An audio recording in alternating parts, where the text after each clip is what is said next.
Well, hopefully this will be the last cold snap we ended up having this season. The official end of winter is coming up as spring begins on Monday. Doesn't mean one won't happen again. It's just less likely as we get into the days of spring.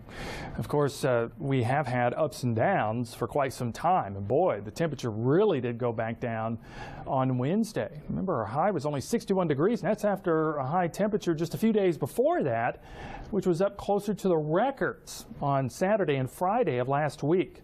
Well, yesterday we made it 74. Today, still to be determined, but we are pushing up at least that, if not above. Our rebound continues this weekend. We do have a cold front that'll kind of stop that. It's not going to really send us back the other direction that much, but it will stop our temperatures from continuing to climb to where we'll see 86 degrees again anytime soon.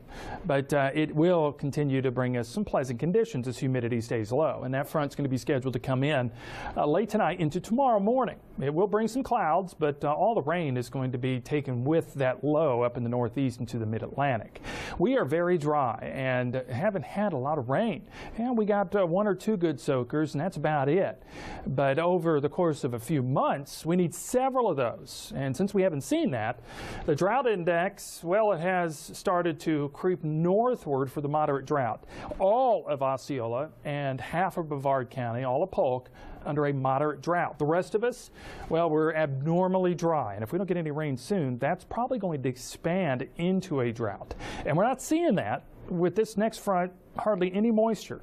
Atmospheric moisture remains extremely low. Fortunately, the wind hasn't been whipping up a lot, but if the wind starts to come up with the low humidity and the very dry ground, the fire danger certainly gets greater. We've already seen a lot of wildfires because of how dry it's been. So overnight tonight, we'll slip down into the 50s. We'll see some low 50s northward, mainly mid 50s, and some clouds starting to invade in the morning. We'll have partly cloudy skies through about mid-morning into late morning. They'll start to break up, and temperatures will rise back into the 70s. Very comfortable this time of the year. Monday, almost a repeat as spring begins. Lows will dip down, though, early Monday morning, a little bit chillier, right around 50, if not the 40s in some cases, but that's it. The rest of the week we continue to warm up, and we'll hit 80 by Tuesday, Wednesday 82, and then we start to see a chance of rain, but at the end of the week. Spring does begin on Monday, and if you want to wake up early, maybe do some celebrating, 6:28 is when it officially begins. Hope you have a terrific rest of your weekend. I'll see you again less than 10 minutes from now with more Weather on the Ones.